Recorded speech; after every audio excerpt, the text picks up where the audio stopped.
자, 우리 다 같이 7월 넷째 주 어린이 예배 하나님 앞에 올려드리도록 하겠습니다. 이번에는 새로운 챈트와 또한 새로운 말씀으로 진행됩니다. 우리 워십 인트로 함께 보도록 하시겠습니다.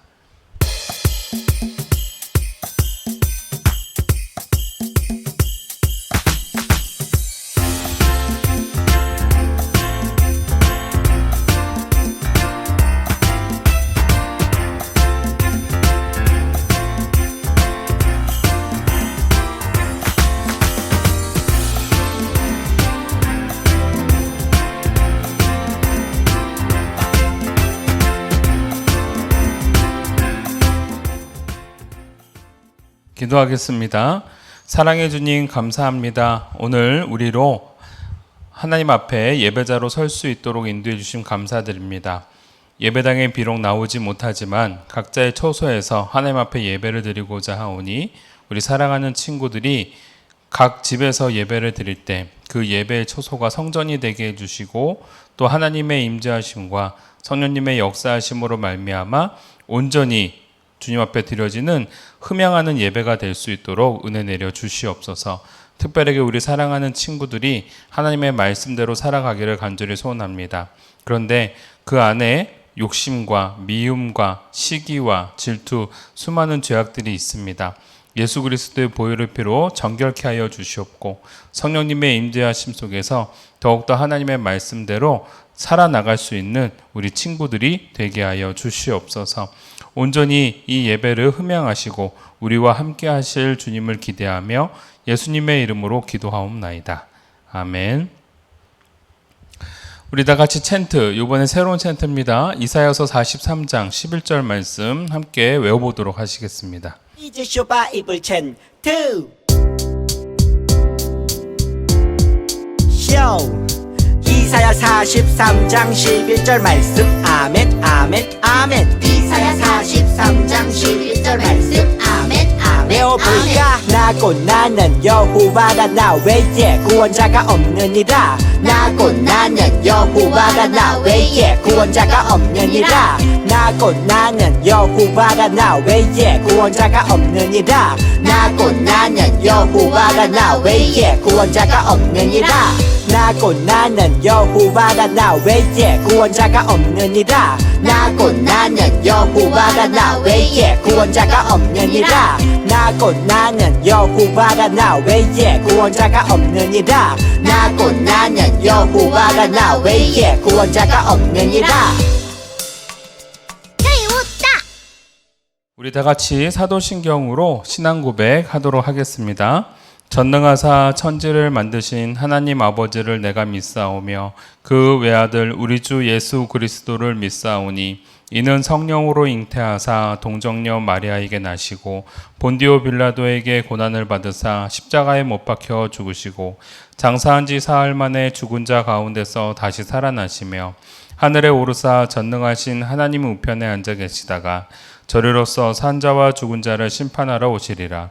성령을 믿사오며 거룩한 공예와 성도가 서로 교통하는 것과 죄를 사하여 주시는 것과 몸이 다시 사는 것과 영원히 사는 것을 믿사옵나이다. 아멘.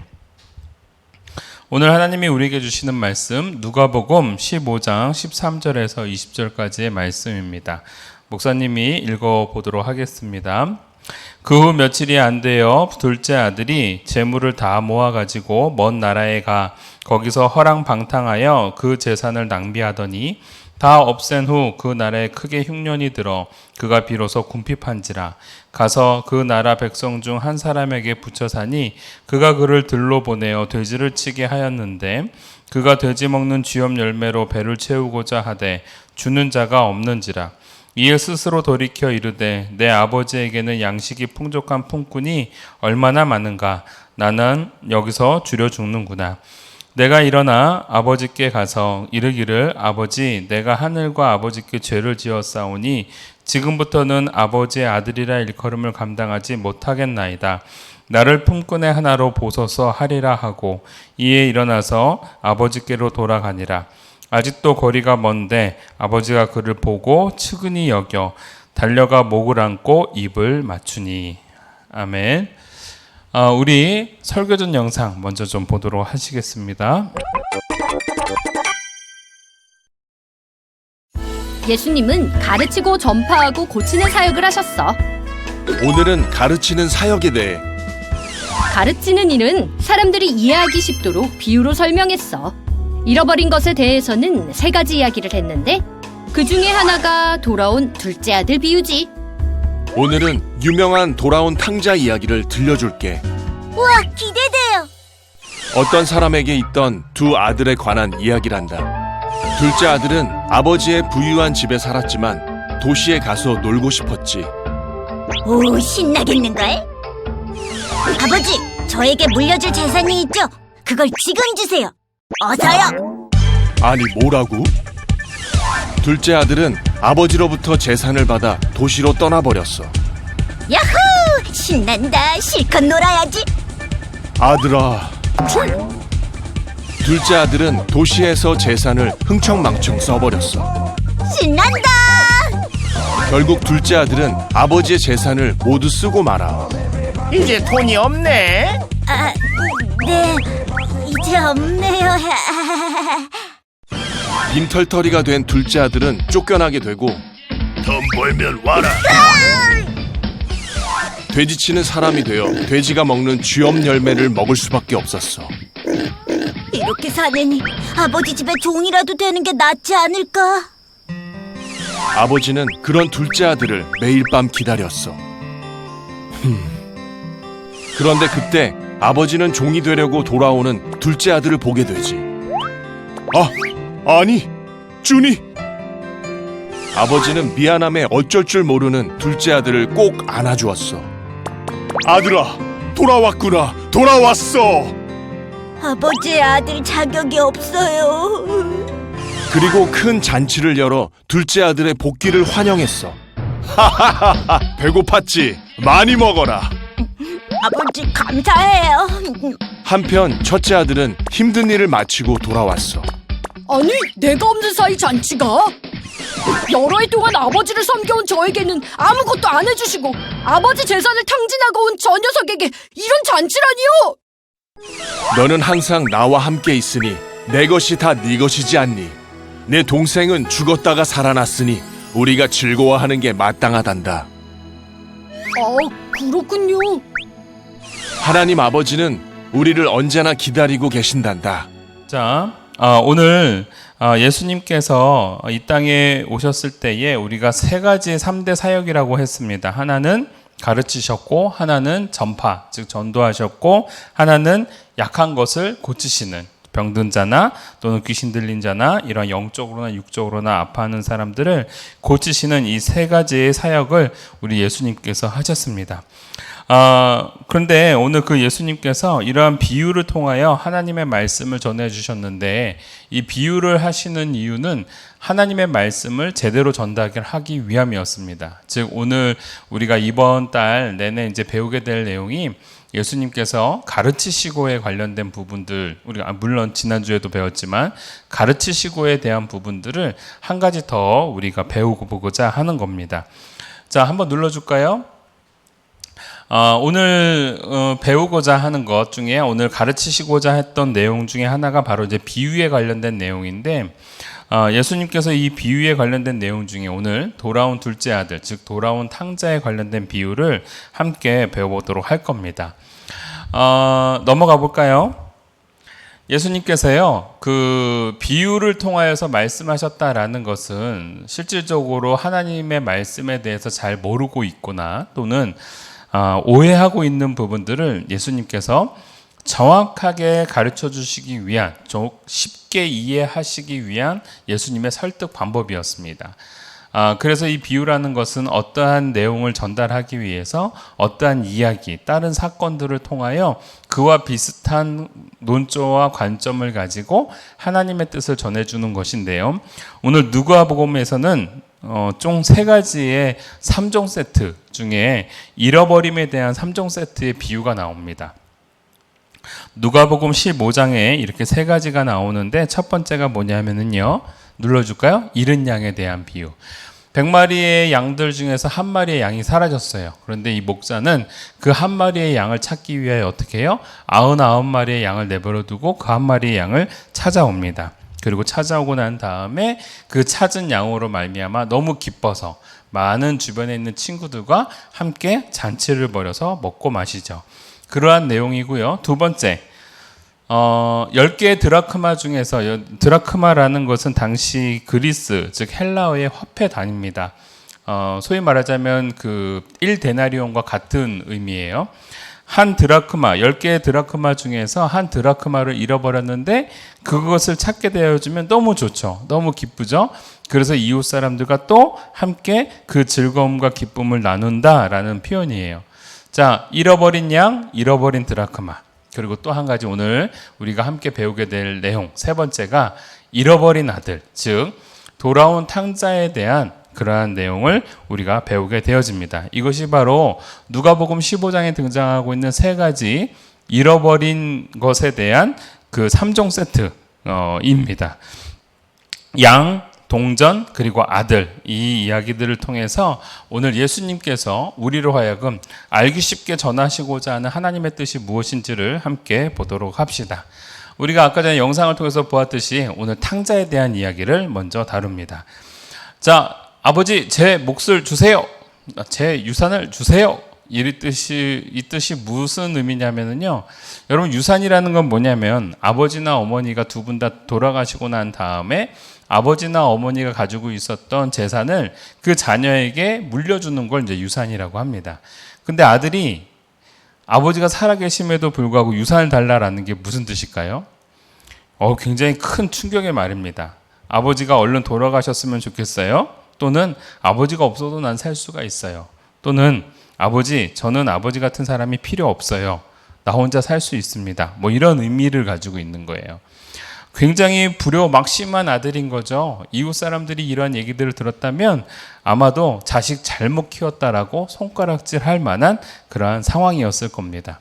아닌 게 아니라 이 아들은 아버지를 아버지로 보는 게 아니라 자신이 평안하게 누리기 위한 도구, 즉 나에게 돈을 대주는 돈줄로 생각했던 건 모양입니다. 이러한 황당하고도 맹랑한 요구, 이 요구에 아버지의 마음은 어땠을까요? 많이 속상했겠죠. 너무 가슴 아플 겁니다. 아버지보다도 돈이 더 소중하다고 말하는 그러한 상황이고, 아버지가 필요 없이 나에게 물려줄 재산만 있으면 나는 평생 행복하게 아버지 없이도 살 수 있습니다라는 의미거든요. 아닌 게 아니라 이 아버지는 주변 사람들의 손가락질과 수치를 당하면서 아들이 요구한 대로 유산을 뚝 띄어서 그 아들에게 줍니다. 다음 그림 볼까요? 아닌 게 아니라 아들이 아주 신나게 도망가죠? 아니요, 떠나가 버립니다. 아버지의 마음은 아랑곳하지 않고 아버지의 뜻은 생각하지도 않고 그냥 가버립니다. 여러분, 여기 왜 아버지는 되게 속상해하고 있는데 저기 챗하고 있는 사람 누구예요? 바로 형이죠. 형은 동생이 떠나는데도 불구하고 붙잡지 않습니다. 동생에 대한 애정이 없는 것이죠. 자, 이렇게 아버지에게 받은 유산을 가지고 큰 돈을 가지고 나아가서 많은 이방 사람들과 살다가 자신의 재물들이 하나하나씩 다 사라지게 되어지죠. 아까 전에 우리가 말했던 대로 방탕한 삶을 살게 되어지면서 소위 말하자면 비축했던 쌀이나 돈들을 결국은 다 쓰어버리게 만듭니다. 방탕한 생활로 돈과 시간 그리고 자신의 모든 것들을 다 버려지고 난 다음에 그에게는 아무것도 남는 게 없죠. 다음 그림입니다. 근데 게다가 흉년이 찾아옵니다. 흉년이라는 게 뭐예요? 네, 소위 말하자면 먹을 거를 구하기가 어려운 때가 돌아야 했는데 아닌 게 아니라 재산도 없는 상황이었습니다. 그러니까 이 아들은 살기 위해서 어떻게 해요? 돼지의 밥이었던 쥐염 열매를 결국은 뺏어 먹으면서 살 수밖에 없었던 것이죠. 당시 유대인들에게 있어서 이 돼지라는 거는요, 굉장히 불결하고 부정한 동물이었습니다. 그래서 이스라엘 사람들은 돼지를 키우지 않았어요. 이방인들만 돼지를 키웠죠. 그런데 그 이방인들만 키우는 돼지, 그리고 이방인의 집에서, 그리고 가장 비천한 신분으로 돼지와 같은 신분으로 쥐업 열매를 먹고 있었던 그 아들. 얼마나 후회가 되고요. 얼마나 속상했을까요? 그래서 그때 아들은 결단을 합니다. 내가 차라리 아버지께로 돌아가야 되겠다. 우리 아버지는 적어도 우리 아버지 밑에 있으면 굶어 죽지는 않아. 우리 아버지 밑에 있으면 적어도 이렇게 비참하게 살지는 않아. 우리 하인들도 그렇게 많은데 우리 하인들도 나보다는 더 잘 살고 있을 것 같아. 차라리 아버지에게 돌아가야 되겠다라고 마음을 먹습니다. 그런데 여러분 면목이 있어야죠. 아버지한테 그렇게 큰 소리치고 아버지한테 그렇게 가슴에 비수를 꽂고 가슴을 아프게 하고 그리고 돌아섰는데 자신이 돌아갈 면목이 없죠. 그래서 차라리 이제는 아들이 아니라 그냥 종으로 하인으로 자신을 대우하게 해달라고 요구해야 되겠다라고 생각하면서 아버지에게로 일어나 가게 되어집니다. 아버지는 늘 아들을 기다렸습니다. 낮이건 밤이건 아들이 얼른 돌아오기를 기다리고 있었던 것이죠. 여러분 여기서 우리가 볼 수 있는 건 뭘까요? 아버지의 서운한 마음이 보여요? 아니면 아들에 대한 사랑이 보여요? 바로 아들에 대한 사랑입니다. 아들에 대한 그리움입니다. 자, 넘겨줄까요? 아닌 게 아니라 아버지는 해가 질 무렵에 저 멀리에서 뚜벅뚜벅 걸어오는 한 사람을 바라봅니다. 그리고 바로 알아보았습니다. 그리고 그 아버지는 막 달려갑니다. 누구에게로요? 자신을 향해 걸어오고 있는 아들을 향해서요. 아버지는 신발도 신지 못한 아들을 보았습니다. 그리고 하염없이 더럽고 굶주린 아들을 껴안습니다. 그리고 그 아들을 품에 안아줍니다. 그 아들은 사죄의 말을 했습니다. 아버지, 제가 잘못했습니다. 저를 아들이라고 생각하지 마시고 그냥 하인이라 생각하시면서 저를 아버지 집에 거하게 해주세요 라는 요구였습니다. 너무너무 면목 없는 상황이었죠. 그런데 여러분 놀랍게도 아버지는 그 아들을 종으로 맞아들이는 것이 아니라 그리고 그에게 너 왜 그랬냐라고 훈계하거나 또는 혼내는 것이 아니라 오히려 그를 위하여 귀한 잔치를 엽니다. 내 아들이 돌아왔습니다, 여러분. 같이 와서 함께 잔치에 참여하세요 라고 하면서 아들을 위하여 누더기를 입고 있었던 아들에게 좋은 옷을 입히고 반지를 끼우게 하고 신발을 신기고 잔치를 열게 되어집니다. 여러분 여기서 중요한 내용이 있습니다. 좋은 옷, 그 다음에 반지, 신발. 여러분 이게 무엇을 의미하는 거냐면요. 종이 아니라는 것을 의미하는 거예요. 좋은 옷, 하인들에게는 좋은 옷을 입히지 않습니다. 유독 아들에게는 좋은 옷을 입히죠. 그리고 귀한 신분의 의미를 상징합니다. 그리고 난 다음에 반지를 줍니다. 반지라는 것은 누구에게 소속되어 있는 존재다라는 소위 말하자면 주민등록증과 같은 그런 역할을 하는 게 바로 반지였어요. 그리고 이 반지는 도장의 역할도 합니다.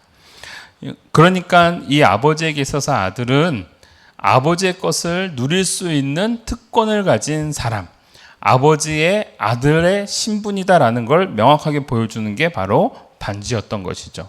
그리고 신발을 신깁니다. 신발이라는 것은 이 사람은 더 이상 종이 아닙니다. 당시의 종들은 신발을 벗고 살았어요.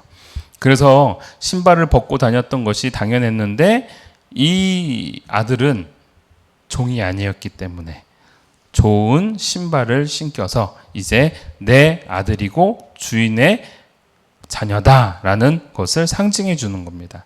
그리고 여러분 아버지는 살찐 소를 잡아서 풍성한 잔치를 열게 되는 것이죠.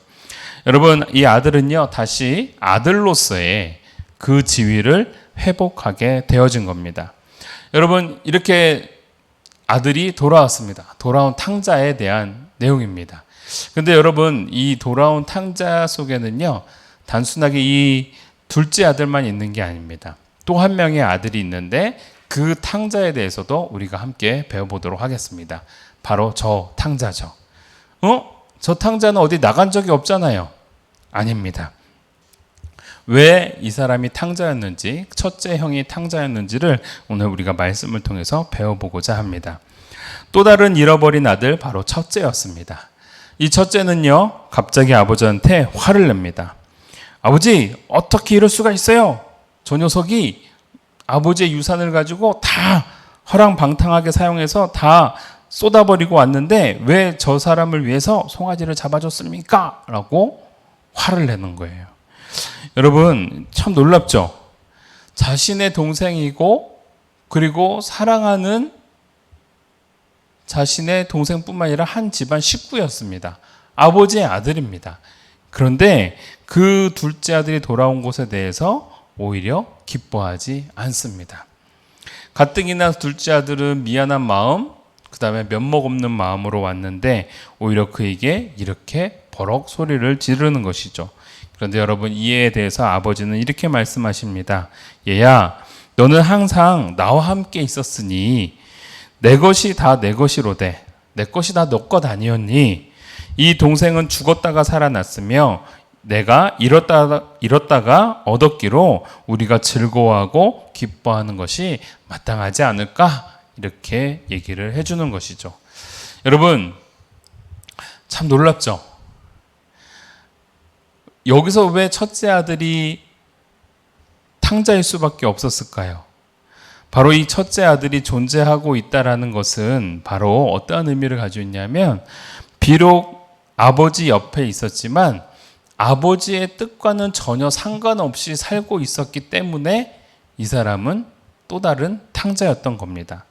다시 말하자면 어떠한 의미냐면요, 아버지와 함께 하고 있었지만 아버지와 함께 하면서 감사한 마음, 아버지와 함께 하기 때문에 기뻐했던 마음, 아버지의 아들로서의 자랑스러웠던 마음, 아버지의 아들로서 내가 더 열심히 사는 것이 굉장히 보람있다라는 그 가치에 대한 마음도 하나도 없었다라는 겁니다. 오히려 아버지 밑에 있으면서 주구장창 일만 하고 그 일을 하는 것이 자기의 일이라고 생각하고 아버지가 함께하고 있는 그 기쁨과 좋은 순간들을 아무것도 누리지 못했던 거예요. 여러분, 이게 굉장히 중요합니다. 그래서 존 파이퍼라는 훌륭한 목사님이 계시는데 그 목사님의 책 가운데 탕자의 여동생이라는 그 책에 이러한 내용이 납니다. 한번 눌러줄까요?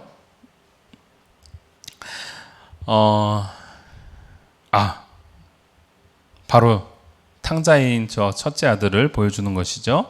자, 이렇게 적혀 있습니다. 그의 아버지는 자신의 두 아들 모두 죽은 바와 다름없다는 생각에 눈물을 흘렸습니다. 그 큰아들이 얘기했을 때의 그 마음이셨겠죠. 아버지의 마음. 한 아들은 들끓는 정욕의 늪에 빠져 죽었고, 즉 세상 가운데 살다가 죽었고, 다른 하나 아들은 일 중독에 걸려 죽었다고. 한 아들은 100마일이나 떨어진 곳에, 여기서 100마일이라는 것은 굉장히 먼 거리를 의미합니다. 약 한 160km 정도 되는 곳인데요. 100마일이나 떨어진 곳에서 다른 한 아들은 그가 머물러 있는 집에서, 한 아들은 욕망과 어리석음에 빠진 노예로, 다른 한 아들은 법과 규칙에 얽매인 노예로. 맞습니다. 우리 첫째 아들은 둘째 아들처럼 바로 탕자였던 겁니다. 첫째 아들은 방관자의 자리에 있었고요. 방관자라는 것은 관심 없는 자리, 자기 동생이 어찌 되든 신경 안 쓰는 자리, 그리고 아버지의 마음이 어디에 있는지를 전혀 관심이 없어요. 아버지가 기뻐하는지 슬퍼하는지 전혀 아랑곳하지 않아요. 그냥 자기에게 맡겨진 일만 주구장창 열심히 하고 그 규칙대로 사는 게 더 중요하다고 생각하는 거예요. 그랬기 때문에 어쩌면 아버지 옆에 있었지만 아버지와 상관없는 삶을 살았던 아들이었던 것이죠. 비록 둘째 아들은 아버지를 멀리 떠나서 아버지와 상관없이 살았다면 이 첫째 아들은 아버지 집에 있으면서도 불구하고 아버지와 교제를 나누고 아버지와 친밀했던 것이 아니라 아버지와 상관없는 또 다른 탕자로서 삶을 살았다라는 겁니다. 아버지를 떠난 탕자가 있었다면 아버지 곁에 있었지만 아버지의 마음을 알아차리지 못했던 탕자가 있었다라는 것이죠. 사랑하는 친구 여러분, 오늘 이 비유 속에서 우리는 어느 자리에 있습니까? 첫째 자리에 있습니까? 둘째 자리에 있습니까? 잃어버린 두 아들의 이야기를 통해서 오늘 돌아온 두 아들이 다시금 하나님 은혜에서 하나님 은혜 가운데 회복되어지기를 간절히 소원합니다. 탕자는요, 망하고 나서야, 그리고 완전히 자기 것을 잃어버리고 나서야 아버지가 어떠한 분인 줄을 알았어요. 그리고 그 아버지의 선했던 마음들, 그리고 아버지가 그 자녀들에게 또는 하인들에게 풍족하게 주셨던 분, 선한 아버지였다는 분, 그리고 아버지는 반드시 나를 붙들어 줄 거라는 믿음이 있었기 때문에 이 둘째 아들은 아버지에게로 다가갈 수 있었습니다. 그런데 첫째 아들은 그 아버지가 그러한 분인지도 깨닫지 못하는 거예요. 그리고 둘째 동생에 대해서 전혀 관심 갖지 않습니다. 형제에 대해 관심 갖지 않습니다. 여러분, 첫째 아들은요, 마치 당시 바리새인이나 사두개인 같은 사람들이었어요. 자기는 하나님의 자녀라고 생각하면서 하나님의 율법대로 열심히 살았던 사람들. 근데 율법을 잘 지키는 게 하나님을 잘 믿기 위해서 지키는 게 아니라 그냥 율법만 열심히 지키는 거예요. 그래서 내가 율법을 잘 지키는 사람이다 라고 하면서 자랑하고 싶었던 사람, 그게 바로 첫째 아들과 같은 존재였고요. 둘째 아들과 같은 존재는 하나님을 떠나고 아버지를 떠나고 수많은 죄를 지었지만 그 죄에서 돌이켜 선하고 자신을 사랑해 주실 아버지에게로 돌아왔던 아들, 그게 바로 둘째 아들이었던 것이죠. 사랑하는 친구 여러분, 오늘 우리는 첫째 아들로 삽니까? 둘째 아들로 삽니까? 이제는 우리가 다시금 아버지의 곁으로 돌아가서 아버지와 함께 살고 아버지의 은혜에 감사하는 그러한 우리 아들들이 또는 딸들이 되기를 간절히 소원합니다. 잃어버린 두 아들의 이야기를 통해서 돌아온 두 아들이 되는 은혜와 기쁨을 또한 여러분들이 함께 누리기를 간절히 소원합니다. 우리 기도하겠습니다. 하나님 아버지 감사합니다. 오늘 돌아온 탕자에 대해서 배웠는데 오늘 돌아온 탕자가 한 명이 아니라 두 명이었다는 사실을 오늘 말씀을 통해서 깨닫습니다. 아버지 하나님, 우리가 하나님과 함께하기 때문에 더욱더 기뻐할 줄 알고 감사할 줄 아는 그러한 삶을 살게 해주시고, 그리고 우리 아버지 하나님은 늘 언제나 선하시고 풍요로우시며 많은 것을 주시고자 하는 선한 분이심을 우리가 잊지 않게 하여 주시옵고, 비록 죄를 짓고 또는 면목 없는 삶을 산다 하더라도 다시금 아버지께로 아버지의 품을 향해 달려나갈 수 있는 우리 둘째 탕자와 같은 심령이 우리 가운데 있게 하여 주시옵소서. 그러함으로 그 아버지와 함께 기쁨을 누리는 저희들이 될 수 있도록 은혜를 더하여 주시옵소서. 감사드리며 예수님의 이름으로 기도 올리옵나이다. 아멘. 하늘에 계신 우리 아버지여, 이름이 거룩히 여김을 받으시오며 나라가 임하시오며 뜻이 하늘에서 이루어진 것 같이 땅에서도 이루어지이다. 오늘 우리에게 일용할 양식을 주시옵고 우리가 우리에게 죄진 자를 사하여 준 것 같이 우리 죄를 사하여 주시옵고 우리를 시험에 들게 하지 마시옵고 다만 악에서 구하시옵소서. 나라와 권세와 영광이 아버지께 영원히 있사옵나이다. 아멘. 자, 우리 교회 소식 잠깐 보도록 합시다. 이름교회 친구들 온전한 예배가 될 수 있도록 늘 준비된 몸과 마음으로 우리 예배를 드렸으면 좋겠어요. 집에 있다고 우리가 그냥 자다가 부시시 일어나고 머리도 빗지도 않고 그냥 예배 드리는 것이 아니라 하나님 앞에 온전한 모습으로 예배 드린다라는 마음으로 그렇게 예배를 준비했으면 좋겠습니다. 퀴즈는 문자로, 미션은 사진으로 꼭 제출해 주시고요. 7월 달에도 퀴즈와 미션을 위해서 끊임없이 노력해 주셨으면 좋겠어요. 목사님이 이미 사놓은 구글 플레이 카드가 있어요. 이걸 누구에게 줄까 지금 계속해서 목사님 보고 있습니다. 미션, 퀴즈 잘 보내주셨으면 좋겠어요. 자, 지난주 미션은 예수님께 감사 예물 드리기였습니다. 어떤 걸 예수님께 드리고 싶었나요? 여러분들 이렇게 보내주셨습니다. 네, 이렇게 좀 잘해주셨으면 좋겠고요. 요번 미션이 있습니다. 이번 미션은 방학 신앙 계획표. 나는 방학 동안에 나의 신앙 성장을 위해서 나는 어떻게 할 것입니다. 이거를 A4 용지에다가 적어주시면 돼요. 또는 계획표를 적어주시면 좋겠습니다.